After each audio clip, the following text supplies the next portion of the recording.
네, 안녕하십니까. 네. 지난주에 저희가 업에 대해서 살펴보았습니다. 업 개념이 기원과 그리고 그 작용에 대해서 업이 어떤 근본적인 작용을 하는가에 대해서 살펴봤는데, 이제 그 다음번에 직접적으로 연결되는 그 단계가 12지연기설에 따르자면 일단 업이 과거의 업이 어떻게 현생에서 어떤 방식으로 작동하는가 하는 그러한 것입니다. 그래서 그 문제를 한번 좀 간단히 보도록 하겠습니다. 네,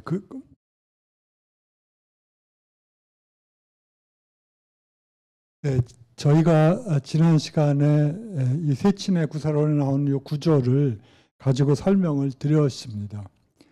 네, 뭐 세친보살은 유식학이나 아비달마에서 대사상가로 불려지는 분입니다. 사실은 뭐 세친은 기독교로 따지자면 아우구스티누스랑 거의 비슷한 정도의 위상을 가진 인물인데, 아우구스티누스는 잘 알아도 세친보살은 모르는, 불교도 빼놓고는, 혹은 인도 불교도 빼놓고는 모르는 사람이 태반이니까 좀 아쉬운 생각이 듭니다. 세친은 대체계 구성자입니다. 그리고 보통 인도 불교에서는 대승을 수레로 비유하지 않습니까? 큰 수레로 비유할 때 4개의 바퀴가 있지 않습니까? 그 4개의 바퀴에서 바퀴를 상징하는 분이 각각 용수보살과 그의 제자인 아랴데바, 성제바고, 또 다른 두 분이 무착보살과 세친보살입니다. 그래서 보통 이 사람들을 수레 4바퀴라고 부릅니다. 그래서 아랴데바는 용수의 제자였고, 그래서 그들을 성부자라고도 부릅니다. 성스러운 스승과 제자는 뭐 사실은 정신적인 부자 관계니까 성부자라고 부르고, 이 세친과 부착은 형제가 아닙니다. 그래서 성형제가 아니라 형제라고 불려서 이 대승을 이끄는 4바퀴라고 불려집니다. 그 이후로 뭐 더 위대하다기보다는 그걸 더 발전시킨 사상가들은 나타나지만, 항상 중요한 게 어떤 것들을 시작하는 게 아니겠습니까? 기초를 놓고 시작을 하고, 그럴 때 그 업적을 누구도 부정할 수가 없으니까, 따라서 이 대승의 4바퀴는 용수와 그의 제자였던 성내바, 다 중간학파의 성구자로서 칭송되고, 세친과 그의 형인 무착보살은 거의 유식사상, 육아행 유식사상의 선구자로서 칭해지면서 대승을 이끄는 4바퀴 중에 하나입니다. 그런데 그 말씀을 드리는 이유는 제가 약간 좀 다른 방식이지만, 몇 년 전에, 한 10여 년 전에 대만을 불광사를 간 적이 있었는데, 불광사에 굉장히 멋있게 건물을 지어놨더라고요. 그런데 가서 약간 실망한 게, 건물은 멋있는데 거기에 이 대승을 이끌었던 이 4명의 인물을 하나도 언급이 되지 않더라고요. 쓸데없는 중국 사상가들은 전부 갖다 집어넣어놨는데, 그러니까 이게 완전히 중국적 이데올로기를 표현한 거지 실제로 대승 불교의 정신과는 상관이 없는 건물이구나 하는 생각이 들어가지고, 저 같은 사람은 굉장히 소위 말해서 실망감을 금할 수가 없었습니다. 그러니까 아무리 아름다웠던 건물도 그야말로 무심하는, 뭐 거기에 뭐 중국 사상가들은 다 들어가 있어요. 어떤 학파의 개조들은. 근데 그 학파의 개조가 이 4명의 위대한 논사들이 없이는 성립할 수가 없는 거거든요. 그런 점에서 약간 그래서 그런데 그런 생각이 들었습니다. 하여튼 이 세친보살은 유명한 저서인 구사론에서 아비달마 저서의 강요서죠. 거기서 이런 말을 했습니다. 세간의 다양성은 업에서 생겨나며 엎드려의 적집은 번뇌, 수면의 힘에 의해서다. 매우 유명한 말입니다. 지난 시간에 그 의미를 설명드렸어요. 즉 세간, 중생세간과 기세간의 다양성은 업에 의해서 생겨나는 것. 즉 우리가 이 세상에서 태어나고 어디로 태어나고 인간으로 태어나든지 신으로 태어나든지 아니면 다른 불쾌한 상태의 존재로 태어나는 어떤 간에 그러한 것들은 다 우리가 전생에 지은 업이 특정한 시기에 발현되는 거고 그 다음에 그 업들의 적절한 번뇌 힘에 의해서라고 하는데 이제 우리가 다룰 것은 그 업의 다양성에 그러니까 세간의 다양성이 업에서 생겨난다. 즉 업이 이 세간의 다양성을 생겨난다. 즉 어떤 중생들을 이 삶의 세계로 추동시키는 힘을 갖는데 어떤 방식으로 그 추동되어진 존재가 태어나는가 하는 그 문제를 지금 설명을 드리고자 하는 겁니다. 네, 그러니까 그 불교에서 1차적인 힘은 번뇌이고 심리적인 부정적인 에너지고 그 다음에 구체적으로 우리의 삶의 양태를 정하는 것은 업이다라고 생각을 하는데 그것들이 어떤 방식으로 윤회와 관련돼 설명되는지를 한번 보도록 하겠습니다. 몇 번 많이 말씀드리고 또 아마 많이 들으셨기 때문에 어느 정도 이해하실 전부 한 번씩은 들어보신 적이 아마 있을 거라고 생각은 들지만 그러나 한번 이렇게 전반적으로 한번 검토해 보는 것도 전체적인 그림을 그리는데 매우 좋을 것 같습니다. 불교가 도대체 뭐 하는 가르침인지 뭐를 가르치는 가르침인지를 좀 알 수가 있을 것 같습니다.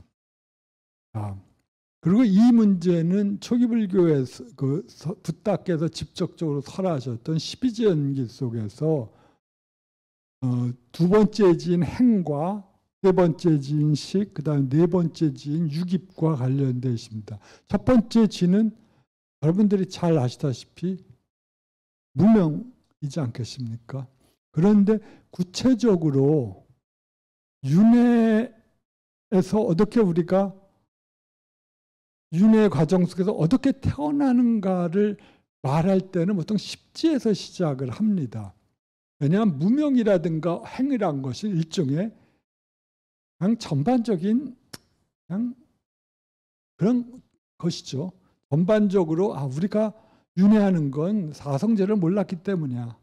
그렇기 때문에 욕망을 일으키고 그것 때문에 업이 쌓여져 가지고 우리가 윤회하는 거예요. 과거의 그런 업들. 그래서 그것들을 일종의 상징적으로 과거의 번뇌, 과거의 행위라는 방식으로 무명과 업으로 행으로 규정된 거고 실질적인 재생의 첫 단락은 우리가 꼭 설치부의 아이디어를 따르지 않는다고 하더라도 당연히 현생에서 무엇인가가 들어와서 그리고 거기서부터 삶이 시작됐다고 보지 않겠습니까? 생물학자 이건 아닌 불교도 이건 아니에요. 그 문제에 있어서 불교가 어떤 입장을 취하면서 또 나름대로 제가 볼 때는 굉장히 그럴듯한 설명을 합니다.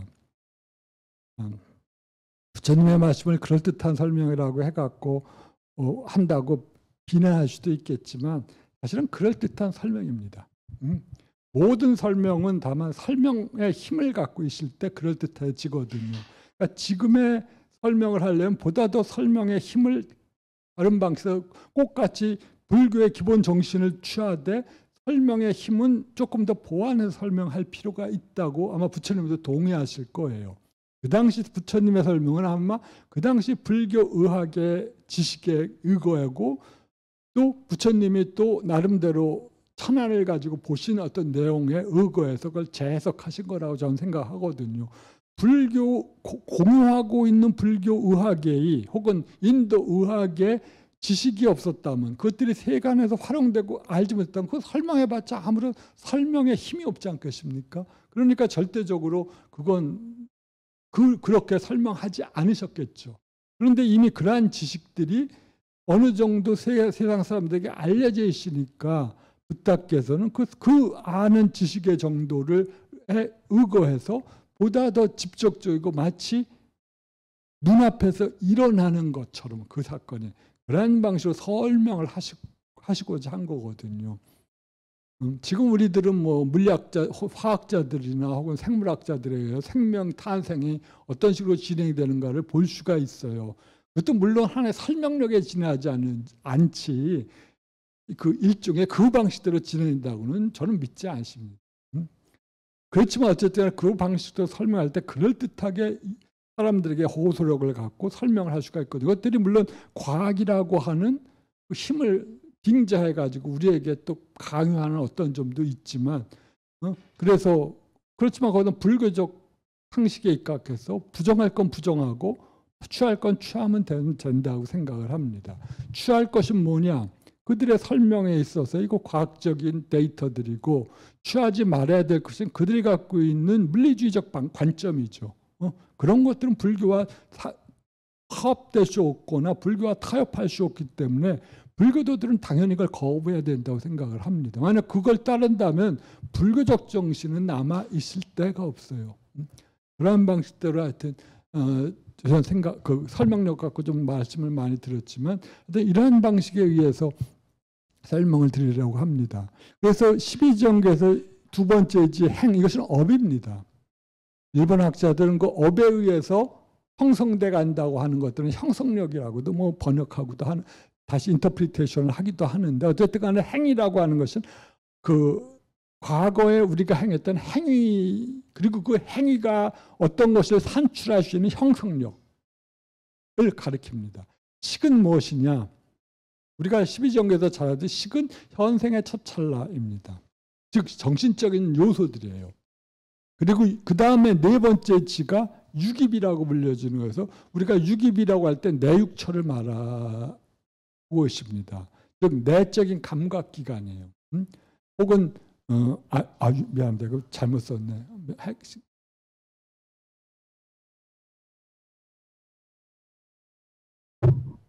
유깁이 아니라 명색인데 제가 너무 급히 쓰느라고 했어요. 유깁이 아니라 명색입니다. 명색입니다.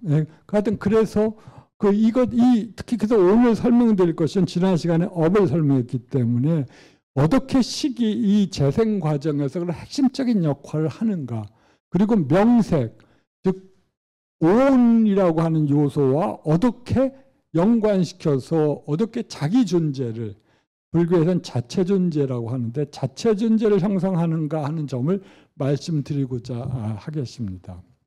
즉 여기서의 문제는 식이 과연 윤회전생에서 어떤 기본적인 역할을 하는가 하는 겁니다. 과연 물리주의자들이 말하는 것처럼 단지 모든 심리현상이 두뇌 속의 환상인지, 뇌 속의 환상인지, 아니면 불교도들이 믿고 있듯이 심리적인 어떤 요소들, 특히 식이라고 하는 그 심리적 요소는 물리적인 요소와 독립되어 있는 어떤 원리인지 혹은 원리인지 혹은 파워인지 그것들을 가지고 한번 보도록 하겠습니다.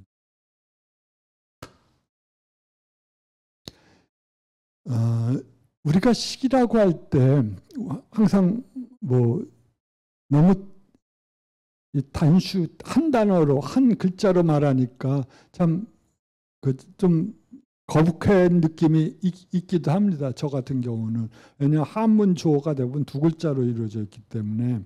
그렇지만 불교에서 식과 더불어 쓰이는 뭐 안식이나 이식이라든가 비식 같은 것은 이 식이 갖고 있는 어떤 특정한 기능들을 가리키기 때문에 식이라고 말씀드리겠습니다. 보통 뭐 서양에서 뭐 인식이나 지각이나 혹은 뭐 알미라든지 분별적 알미라든지 어떤 방식의 모든 종류의 심리적인 어떤 행위들, awareness, 그 인지라고 하는 것은 불교에서 모두 식이라고 하는 단어에 귀속시킵니다.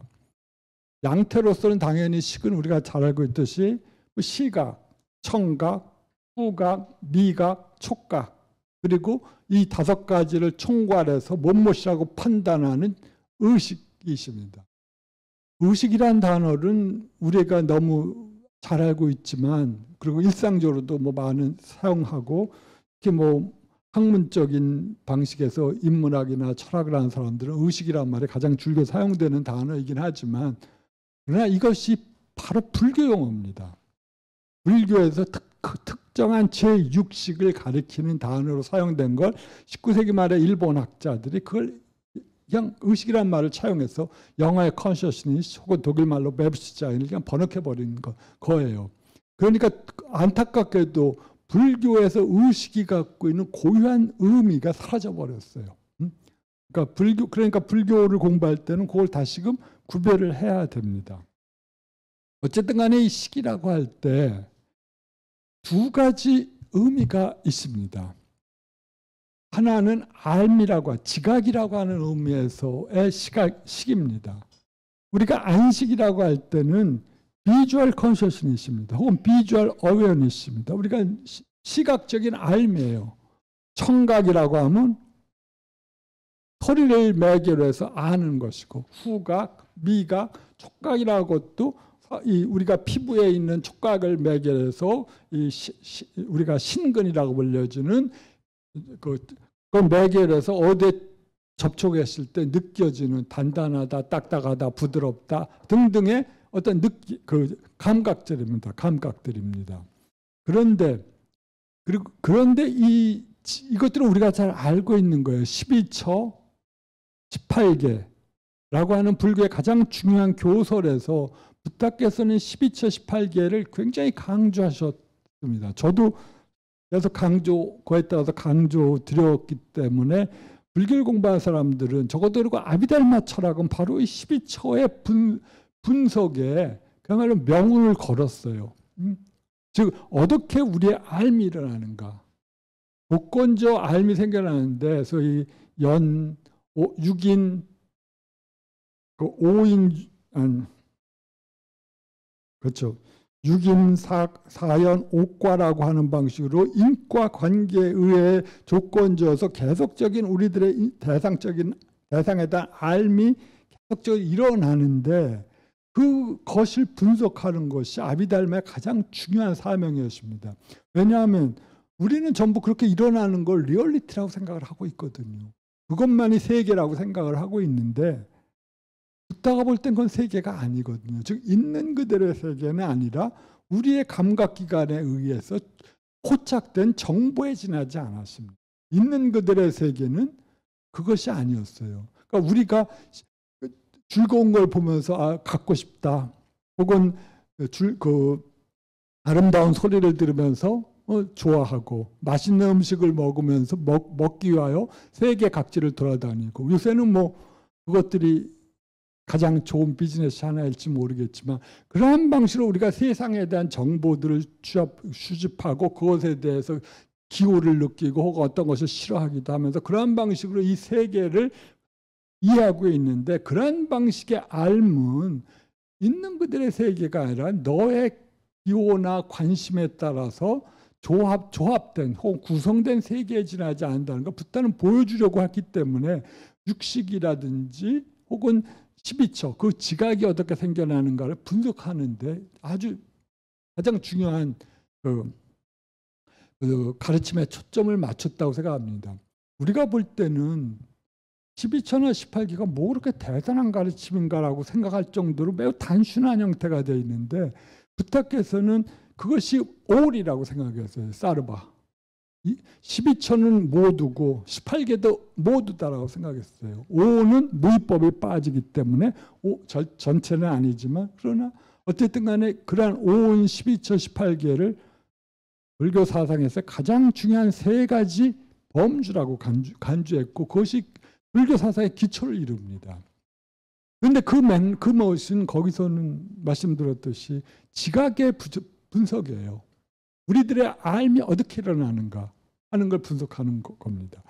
두 번인데 우리들의 알은 우리가 아름다운 그 선화를 보면서 저 꽃은 처음으로 생겨난 대포들을 보면 그 노란색 아름다운 꽃을 보면서 즐거워하거나 혹은 어떤 지각을 갖게 되는데 그 지각의 특성은 뭐냐 그러면 지금 이 시간에 이 시각에 일어나고 있다는 겁니다.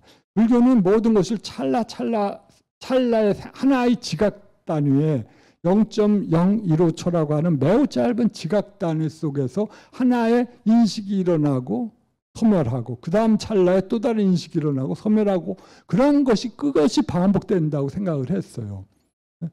그것들은 많은 경우 지각 심리학자들이 하나의 지각 단위라고 하는 것과 밀치합니다. 어쨌든 간에 그 과정은 그리고 붓다가 생각할 때 우리들이 어떤 노란 데포들을 보면서 데포들이라 생각하면서 그 다음에 노란색을 보면서 또 다른 연상을 하겠죠. 노란색이 그 노란색에서 황곡을 주황색을 생각하는 사람들은 아마 그 해바라기 꽃을 생각하면서 지금 전쟁이라는 우크라이나를 생각하든지 아니면 닥터 지바고의 그 꽃을 보면서 거기에 생각하든지 그리고 또 다양한 그 다음 찰나에는 그 아름다운 그 우크라이나의 평원에서 벌어지고 있는 사륙을 생각하든지 그 다음 찰나에는 사륙을 벌이는 푸틴에 대한 증오를 느끼든지 등등의 여러 가지 다양한 방식으로 꼬리에 꼬리를 물고 일어날 겁니다. 자, 그것은 다 앞에 찰나가 조건이 돼서 뒤에 찰나를 일으키는 그런 인과적 흐름 속에 있다고 붓다는 생각을 했어요. 모든 것은 그런 인과적 흐름 속에서 일어난다는 걸 붓다는 보여주려고 했습니다. 그리고 그 인과적 흐름이라는 것이 우리가 흔히 얘기해서 절대화시킨 게 아닙니다. 그러니까 절대적 가치가 있는 게 아니에요. 다만 조건에 따라 일어나실 뿐이라고 붓다는 말하고 싶은 거예요. 그러니까 그것은 절대적 가치를 부여하면 안 된다고 생각하는 거죠. 네가 어떤 소식을 듣고 어떤 정보를 얻었을 때 그것은 너의 판단에 지나지 않는다는 것입니다. 그러니까 거기에 대해서 거리를 두고 중립적인 입장을 취하라고 하는 거죠. 쉽게 말해서 누가 붓다에게 칭찬을 해도 붓다는 평화로운 자세로 그걸 중요시하 생각하지 않고 비난을 해도 마찬가지였습니다. 평정한 대세로 받아들였을 뿐이에요.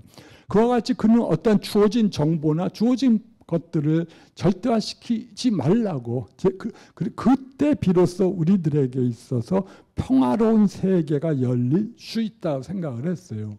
실제로 그건 생각보다 어렵지 않은 것처럼 보이지만 실제로 가장 어려운 것 중에 하나입니다. 우리는 조그마한 관습조차도 벗어나지 못하고 있기 때문에 끝없이 거기서 헤매고 그 질곡 속에서 헤매고 있는데 일단은 그 모든 것에 대한 판단을 유보하면서 그야말로 있는 그들의 대상을 삶을 경험을 있는 그대로 보라고 말하니까요. 말은 쉽지만 참 어려운 것 같습니다. 어쨌든 간에 말씀드리고자 하는 그러한 정보들이 주어지는 것들은 우리들의 의식의 흐름 속에서 한 찰나에 지나지 않는다는 거예요. 그 한 찰나는 계속적으로 인과적인 방식으로 연결되어 있는 하나의 그 체인과 같이 연결되어 있는 것이고요. 그래서 그것들은 계속 일어나는 겁니다. 그런데 문제는 그리고 이 찰나의 본성은 찰나적인 우리들의 지각의 본성은 뭐라고 부탁해서 설명하셨겠죠? 그것들은 어떠한 본질도 갖고 있지 않다고 부터 설명했어요. 무상하고 따라서 고통스럽고 그렇기 때문에 어떤 본질도 없다고 부탁해서는 유명한 무아상경에서 가르쳤습니다. 우리들의 경험을 절대시하지 말라고 하는 거죠. 무상한 너의 경험. 따라서 필연적으로 파괴될 수밖에 없는 너의 경험. 그것들이 신체에 대한 경험이든 우리들의 느낌에 대한 것이든 생각이든 아니면 우리들의 의욕작용이든 아니면 순수한 감각의 일어남이든 간에 그것들은 시간적 0.01호처럼 찰나 속에서 일어나고 있는 그야말로 헛개비 장면에 지나지 않는 거겠죠. 어떤 점에서 보다면요. 그러니까 그것을 절대화시키지 말고 그것들은 어떤 본질도 갖고 있지 않다. 무화설을 통해서 붓다가 보여주고자 했던 건 즉 우리들의 지각 내용을 절대화시키지 말라라는 거거든요. 그것들은 단지 나에게 경험된 어떤 것일 뿐이다. 또 다른 맥락에서는 또 다른 경험이 주어질 거죠. 네? 네? 어떤 쉽게 말해서 만약 또 어떤 사람들이 자기에게 귀에 듣기 좋은 말만 한다고 그 사람은 좋은 애야 라고 생각한다면 그는 반드시 실패하겠죠. 네. 그래서 그 점에서 실질적으로 유학자들이 소위 하는 말이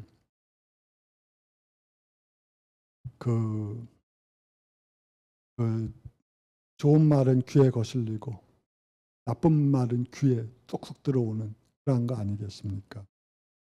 감각적인 어떤 쾌락을 어느 정도 북돋아주는 그러한 것들은 대부분 나쁜 그런 것이니까요. 어쨌든 간에 이러한 방식으로 말씀드리고자 하는 건 시기라고 하는 것은 그러한 종류의 찰나성, 그 조건성을 갖고 있다는 겁니다. 그리고 현재 일어나고 있는 작용이라는 거예요. 그런데 불교는 동시에 뭐를 가리키죠? 윤회라고 하는 걸 가리키지 않습니까? 윤회는 제가 볼 때는 그야말로 1차적인 가치입니다. 그것들은 궁극적으로는 당연히 존재하지 않겠죠. 130억 년이 지났을 때 140억 년 만에 빅뱅 이론이 맞다면 130억 년의 이 우주는 그야말로 하나의 플랑크 상수가 말한 최대한의 어떤 위치, 그 10의 마이너스 몇십 층에 그 자리에 있지 않겠습니까? 그러면 130억 년 우주 빅뱅 바로 직전에는 세계는 어떻게 됐는가? 우리는 또 물을 수도 있겠지만 뭐 그건 붙다가 거부한 내용이지만 어쨌든 간에 그러한 130억 년이라고 한 시간이 만약에 뭐 리얼하다면 그 과정은 뭐 당연히 그 과정 속에서 일어나는 중생들의 삶의 현장들은 있는 거 아니겠습니까? 우리들은 끊임없이 윤회하니까. 물론 열반이라고 하는 최종적인 경험을 얻은 자에게 더 이상 윤회는 없다고 생각하고 종교적으로 우리가 충분히 뭐 그걸 믿기 때문에 우리가 뭐 불교도로서 뭐 살아가는 거 아니겠습니까? 그런데 그러한 그 윤회라고 하는 현상이 적어도 시간이 시간이 그야말로 일루전이라 환상이라고 하더라도 그 환상 속에서 그 미혹들은 계속적으로 일어나고 있거든요. 모든 존재들에게. 그럴 때 그것들이 이 무상하고 고통스럽고 어떤 본질도 없는 이 식의 성격과 어떻게 연결될 수 있을까 하는 점은 문제가 되는 겁니다. 본질도 없다면서 그런데 윤회한다니 그러니까 당연히 모순된 것처럼 보일 수밖에 없습니다.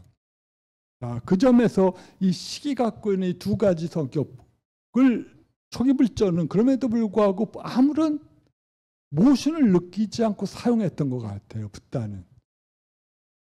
네. 그런데 어쨌든 간에 우리가 첫 번째 맥락에서의 식을 이렇게 지각작용이라고 규정을 한다면 두 번째 윤회 전생의 맥락 속에서 식이 어떤 역할을 하는 것을 우리들은 윤회적 맥락에서 식이라고 부를 수가 있을 것 같아요. 당연히 포인트는 첫 번째 놓여 있습니다. 아비달마 철학자들의 분석도 첫 번째였어요. 왜? 두 번째는 어차피 주어진 거고 첫 번째는 그걸 통해서 우리의 마음을 바꿀 찬스가 있거든요. 중요한 건 그 수행을 통해서 내 마음을 바꿔야 되는데 두 번째 경우에는 그 수행과는 좀 뭐 거리가 있지 않겠습니까?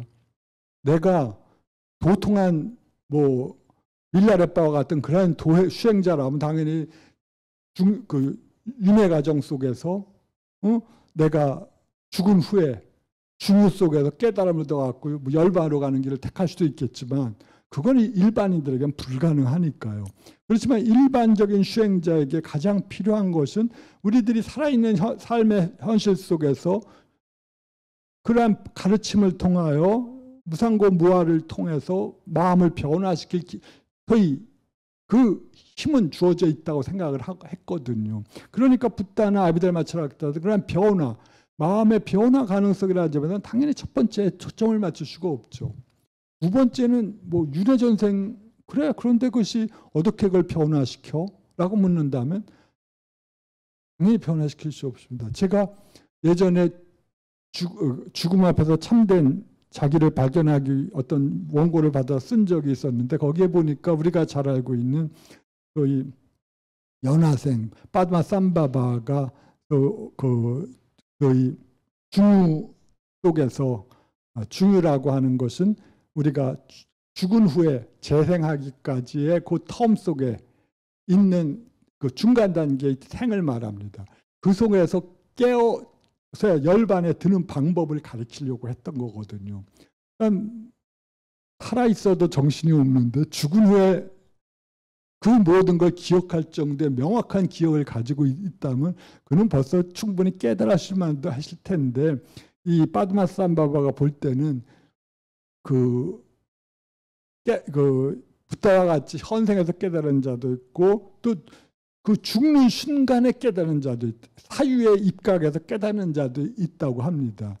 마음의 정광명, 밝은 빛이 딱 떠오를 때, 그것이 0.01초 안에 떠오르죠. 그때 그것이 자기의 본성이다라는 걸 확 동시에 버리면 그는 즉시 깨달아서 간다고 합니다. 파드마스암바바의 말을 따르면. 근데 그 기회를 놓친 사람은 어떡하냐? 중요의 상태 속에서 49일 동안 대승불교에 따라서 진행되는 중요의 상태 속에서 온갖 환영을 보면서 저것은 단지 나의 마음에 의해서 만들어진 것뿐이다라는 사실을 명확히 인식하면서 그때 생겨나는 마음의 밝은 빛을 따라서 갈 때 그는 중요의 상태에서 깨달음을 얻어갖고 간다고 하는 설명을 본 적이 있었는데, 그러한 특정한 몇몇 사람들을 빼놓고는 일반적인 수행자들은 전부 현생에서, 즉 첫 번째 의미에서 그 지각을 하면서 이 지각의 본성이 무상하고 고통스럽고 본질이 없다는 사실을 철저하게 인식함을 통해서 마음을 변화시킬 가능성이 주어지거든요. 그렇기 때문에 일일 수행자 맥락이라든가 그건 이를 중시할 수밖에 없습니다. 그런데 이론적인 차원 속에서 우리들이 윤회라고 하는 것을 페이시밸류로서 받아들인다면, 윤회는 적어도 불교도에게 있어서는 누가 생각하든 심리적인 대체물이 아닌 것 같습니다.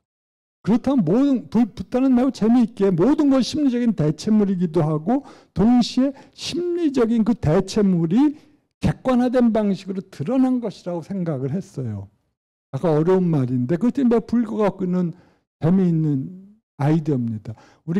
제가 사실 페인팅이라고, 동 선생님이 계시지만 페인팅이라고 할 때 나는 지금 벽에다 페인팅을 해 하면 화가가 지금 그 벽에 그림을 그리는 겁니다. 그런데 또 고호의 페인팅을 하려고 그러면 엄청나게 돈이 많아야겠죠. 그 페인팅은 그 페인팅하는 작업의 산물입니다. 그와 방식대로 우리가 프로젝션한, 심리적으로 어떤 그림을 그리는 그 프로젝션하는 작업과 그 작업이 대상화되고 객관화된 형태로 나타나는 것을 불교는 동일시했어요. 같은 단어로 사용했습니다. 모든 심리적인 행위들, 욕망, 투사 하는 많은 그런 불교 단어들은 우리가 까마라고 할 때도 마찬가지지만, 혹은 아비니베샤, 집착이라고 하는 단어도 마찬가지지만, 우리가 어떤 대상에 대해서 성적인 욕망을 느끼는 것과 그 욕망에 의해서 다시 대상화된 방식으로 그 성적 욕망이 대상화된 방식으로 나타나는 것을 불교는 동일한 단어로 표현했었습니다. 어떻게 보면 매우 심오한 통찰이에요. 그런 것인데, 하여튼 그런 방식으로 불교는 설명한다는 점에서 분명히 우리는 이 욕망, 윤회라고 하는 세계가 우리들의 심리적인 프로젝션, 투사와는 분리될 수 없지만, 그럼에도 불구하고 분리된 욕망의 객관화된 형태로서 나타나는 어떤 건 있다고 하는 관점을 택하고 있습니다.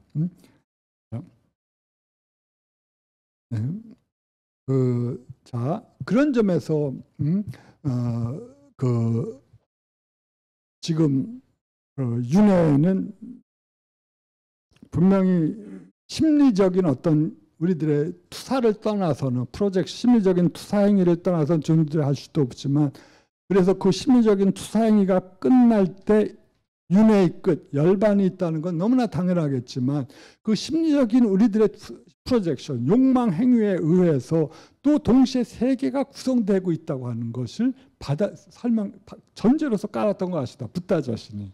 매우 이해하기 어려운 설명이죠. 어떤 넓은 의미에서 칸트라고 하는 철학자가 비슷한 방식으로 설명하려고 했습니다만, 그 불교는 보다 직접적으로 이 세계가 우리들의 의식작용에 의해 구성되고, 그 구성된 것은 객관적인 어떤 실제로서 나타난다. 마치 페인팅 혹은 빌딩 그런 것처럼 말입니다. 그렇게 생각을 했던 것 같습니다. 자, 이제 이러한 배경하에서 우리는 당연히 수행론적 맥락에서 당연히 1이 강조되고 2는 약화될 수밖에 없습니다. 윤회적 맥락에서 식은 일단 일반적인 수행자들의 관심이 아니었을 테니까요. 그렇지만 이것들이 어떤 말씀드렸던 것처럼 윤회라고 하는 것이 그럼에도 불구하고 무하지만 그럼에도 불구하고 우리가 미혹에 빠진 한에 있어서는 끝없이 심리적 프로젝션을 저것은 나다, 저것은 나의 것이다 등등의 방식으로 심리적인 프로젝션을 일으키고 따라서 그것의 조건조도 끊임없이 행해지고 나타나는 겁니다. 그리고 심리적인 프로젝션에 따라서 내가 욕망을 일으킴에 따라서 어떤 놈을 때리고 혹은 어떤 사람을 도와주고 등등의 여러 가지 행위를 통하여 나에게 업이 쌓여지겠죠. 그 까르마가 쌓여지면서 우리들은 그 까르마의 방식에 따라 또 현생에서의 재생 형태를 취할 수밖에 없다고 불교는 생각했던 것 같습니다. 자, 그러면서 그런 점에서 분명히 이 식은 두 번째 의미에서 윤회전생의 맥락에서 그것들을 담지하는 존재로서의 식은 분명히 어느 정도 있을 수밖에 없다고 보여요. 그리고 붓다는 거기에서 매우 난감하게 우리가 지금 혹은 저뿐만 아니라 많은 빨리 학자들이 난감하게 생각하는 문제들을 아무런 모신 없이 사용하셨습니다. 어떤 맥락인지는 보겠습니다. 그리고 앞에 12정기 속에서 우리들은 우리가 어떻게 윤회하는가 제3제 식에서 시작을 합니다. 그리고 말씀드렸듯이 대인경 같은 어떤 중요한 텍스트에서는 십지를 시작을 할 때 식에서부터 시작을 하게 됩니다. 앞에서 말씀드렸지 앞에 무명이라든가 행은 번뇌와 업을 과거 전생에서의 통틀어서 과거 전생에서의 모든 번뇌와 업을 그냥 통틀어서 그냥 그렇게 표현한 거에 지나지 않는 거니까요. 자, 그리고 이렇게 윤회전생에서 첫 시작을 할 때, 시기 시작할 때 그것을 보통 결생식이라고 불렀습니다. 한문에서처럼. 즉 생과 이것이 프라티산드라고 하는데 이것은 생과 어떤 연결하는 시기다라고 하는 겁니다. 뭐와 연결하느냐? 재생매. 그러니까 재생의 첫 순간과 연결하는데 무엇이 연결하느냐? 식이 연결한다라고 불교에 생각을 했었어요. 자, 여기까지는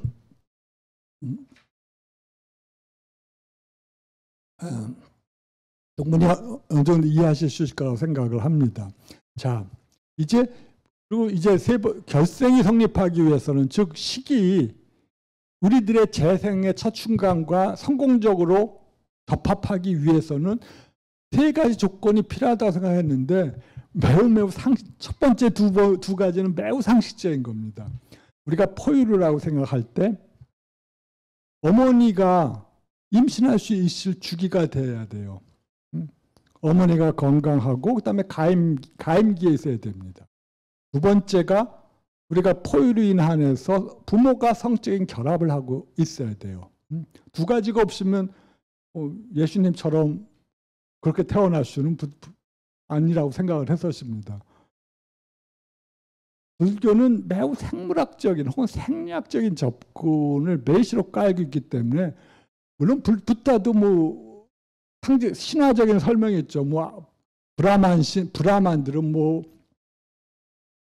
어디서 태어난다든가 머리에서 태어난다든가 하고 부처님은 크샤트리아니까 옆구리에서 태어난다고 하고 배에서 태어난다고 하고 발에서 태어난다고 하는데 이건 신화적인 상징적인 표현일 뿐이지 신화적인 표현일 뿐이지 실적으로 우리가 태어난다고 할 때 이것들은 분명히 인간으로 태어나는 한에 있어서는 부모의 성적인 결합이 필요했었습니다. 붓다도 마찬가지예요. 그 아버지와 정반왕과 마야 부인이 섹슈얼 인터코스를 통해서 붓다께서 태어나시고 다만 태어나는 붓다는 저 사람은 나의 아버지고 저 사람은 나의 어머니다라는 걸 명확하게 알면서 들어갈 차이가 있고 하여튼 그런 식으로 설명을 하지만 그것들이 필요합니다. 세 번째가 약간 간다르바라고 하는 것이 필요하다고 생각했어요. 네. 간다르바는 뭐냐 그러면 뭐 건달바라고 하고 뭐 우리말로 뭐 건달이라고 말하는 어원이라고도 합니다. 뜻은 향을 먹는 자입니다. 이건 천신들이기도 하고요. 천신 세미가드기도 한데 이 베다에서 이 간다르바는 뭐냐 그러면 무직과 연주자, 음악 연주자와 관련이 있습니다. 그러니까 여기서는 음악을 키면 뭐 우리도 옛날 대학교 때 통기차를 치면 여자들이 잘 모였던 것처럼 그런 방식으로 음악을 켜면 사람들에게 많은 정서적인 그러한 무주를 통하여 사람들을 끌어들일 수 있다고 생각했던 것 같습니다. 그런 점에서 이 베다에서의 간다르바는 또 섹슈얼 파워를 상징하고 있어요. 지금도 인도에서 이 결혼식장에 항상 간다르바의 모습을 한 그 형태가 등장을 합니다. 왜냐하면 성적인 에너지, 파워니까 이것이 다산과 풍요를 당연히 상징하겠죠. 또 음악과 관련돼서는 그러니까 불교에서는 동방의 지국천왕이 항상 기타를 들고 있지 않습니까? 조그만 비파를. 그와 같이 지국천왕이 또 간다르바를 상징한다고도 하고 또한 출산에 적극적으로 관여하는 존재로서 후대 아비달마 시대에는 이 간다르바가 중유와 동일시되기도 했습니다. 한번 잠깐만요.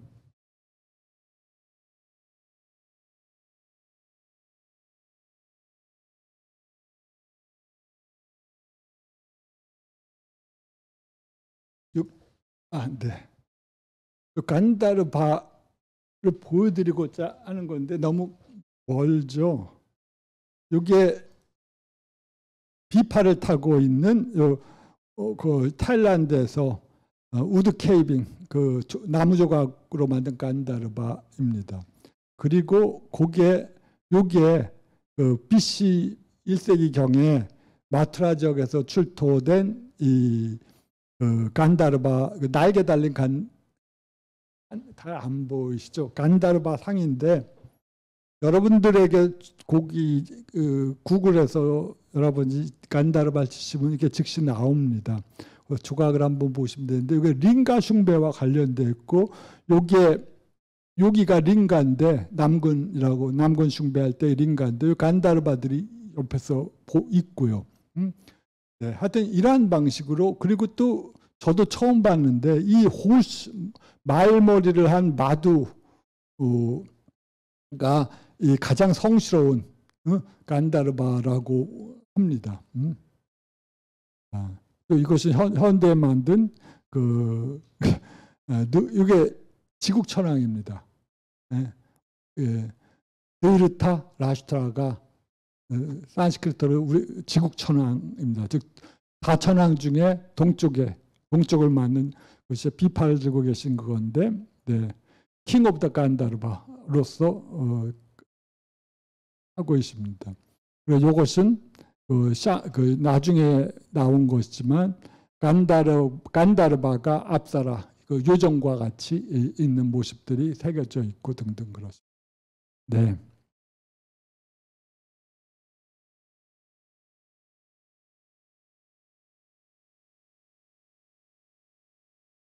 네. 이 간다르바가 하여튼 다양하게 베다 시대 때부터 그 인도 문화에서 어떤 역할을 하고 특히 성적인 에너지, 성적인 어떤 파워를 가지고 나오는 어떤 존재로서 간주돼 왔습니다. 불교는 거기서 이 사천왕 중에서 지국천왕은 아마 무직과 관련돼서 오지 일적으로 재생과 관련돼서 나타나는 것은 그 중유와 관련되거나 재생과 관련돼서 그 역할이 나타나는 것은 조금 후대 문제입니다. 아까도 말씀드렸듯이 중유와 동일시되는 것은 후대이지만 그러나 이 재생 과정에서는 아까 말씀드렸듯이 어머니가 건강하고 가임기고 두 번째가 부모가 섹슈얼 인터코스를 하고 있고 세 번째가 간다르바가 현존해야 됩니다. 즉 섹슈얼 파워가 있어야지 이 시기 이 세 가지 조건이 갖춰져 있을 때 식이 들어온다는 건지 아니면 이 세 번째 간다르바 자체가 식인지 그것은 주석서마다 좀 다릅니다. 어쨌든 간에 이 초기불전에서 이 식의 하강이란 말이 매우 자주 나옵니다. 그러니까 단어 자체가 매우 이상한데요.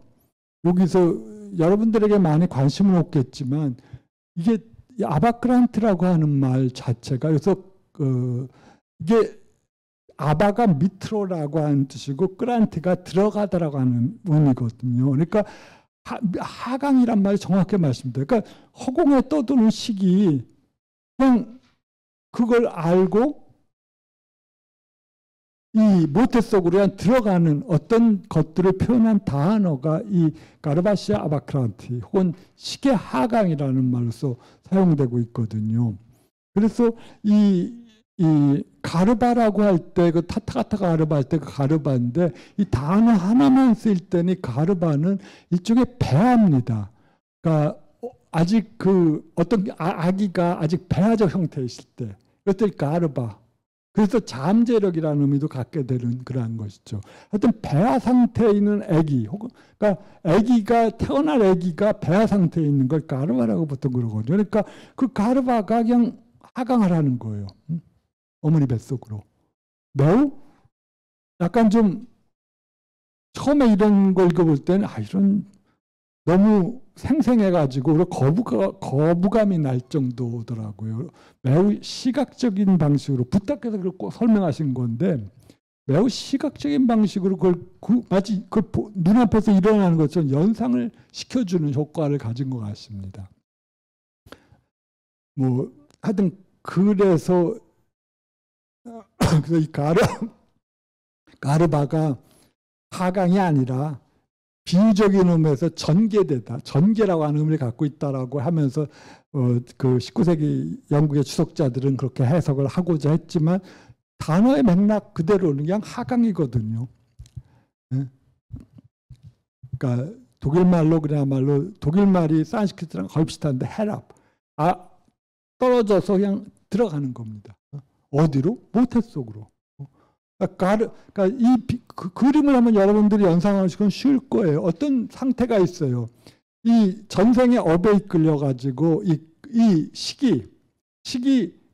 식은 매우 그 죽은 자의 식은 신지적 장애를 떠났기 때문에 매우 천신과 같은 감각 능력을 갖고 있다고 하거든요. 그리고 그 일반적인 그 식은 혹은 일반적인 간다르바는 5, 6세의 아기의 남아 아기의 형태를 하고 있다고 합니다. 대신 보살로서 태어난 아기들은 청년의 형태를 갖고 있다 그래요. 재밌게 이렇게 표현하는데 즉 5살 때 그러니까 우리가 생각하면 때를 쓰고 하는 그러한 모습을 연상하시면 그 어린 간다르바를 생각해 보면 될 것 같습니다. 나중에 말씀드리겠지만 그 프로이드가 그 웨드푸시 컴플렉스에서 그거 할 때도 그 단계가 그 5, 6살 때까지의 단계 속에서 느끼는 경험들을 가지고 그것이 잘 성공적으로 통과되면 웨드푸시 컴플렉스나 다른 컴플렉스가 안 나타나는데 그렇지 않고 거기서 장애가 부딪히면 그런 방식으로 나타난다고 했는데 그 기준에 삼았던 연대도 5살였을 때까지더라고요. 흥미로운 일치에 지나지 않겠죠. 어쨌든 간에 5, 6살의 남아기의 모습을 한 이 시기 돌아다니다가 그 다음에 그는 천안을 갖고 있습니다. 자기가 어디에 태어날지를 예감을 하고 있어요. 그리고 예감을 하고 있더라도 그는 너무나 강력한 업에 의해 끌려가서 갈기 때문에 그야말로 순식간에 가게 된다고 합니다. 거기에서는 비록 천황을 갖고 있는 매우 능력이 보통 인간에 비해서는 뛰어나지만 그 업의 힘이 너무나 강해가지고 이는 그야말로 순식간에 들어간다고 해요. 그런데 거기서도 사람들이 당연히 구별을 하겠죠. 일반인들은 그렇고 보살은 어떻고 영각은 어떻고 혹은 그 전륜 성황은 어떻고 그러니까 우리가 모태 속에 입퇴할 때 주퇴할 때, 출퇴할 때가 있지 않습니까? 3단계가. 어머니 뱃속에 들어갈 때가 입퇴, 어머니 뱃속에 머무르는 280일간이 주태, 그 다음에 나올 때가 출태인데, 적어도 보살은 들어갈 때도 저 사람은 나의 부모다라는 걸 명확히 알고, 머물 때도 알고, 그러니까 어머니를 괴롭히지 않겠죠. 그 다음에 나올 때도 안다고 뭐 합니다. 그때 그 보살은 누구냐라면 미래의 석가모니입니다. 그 다음에 전론성악은 그 들어갈 때는 명확히 알고 머물 때도 명확히 아는데 나올 때 잊어버려. 저가 누군지. 그 다음에 다른 일반적인 성자는 들어갈 때는 아는데 들어가서는 모릅니다. 까맣게 잊어버려요. 하여튼 그런 일반인들은 들어갈 때도 모르고 안에서도 모르고 나올 때도 모르면서 그러니까 기억력이 시무르띠가 기억력이 사라지는 정념이 사라졌기 때문에 뭐 그런 구별도 하는데 어쨌든 간에 그러한 방식으로 그 설명을 합니다. 그래서 이 가르바가 혹은 시기 하강하거나 혹은 전개한다고 많은 텍스트들이 언급하고 있는데 여기서 가르바는 일종의 그 페투스의 상태, 그러니까 어린아이인데 아주 배아의 상태에 있는 아주 그걸 그래서 배아라고 저는 번역을 했는데 아주 오래된 인도 의학서인 짜라카 상히타의 상태에서 이것들은 어떤 페투스가 형성되는 그러한 방식으로 설명을 하고 있습니다. 어떤 배아가 형성될 때 가르바가 아바크란티 하강한다라고 설명하는데 불교는 일반적인 단어 그들의 의미를 취한 것 같습니다. 부탁께서는. 그래서 이 가르바 또는 시기 모태속으로 집속으로 들어간다 하는 방식으로 이해하고 있습니다. 그래서 이 불자에서 이 단어는 식과동의어로서 즉 가르바는 식과동의어로서 태아의 하강을 가리킵니다. 혹은 식의 하강을 가리킵니다.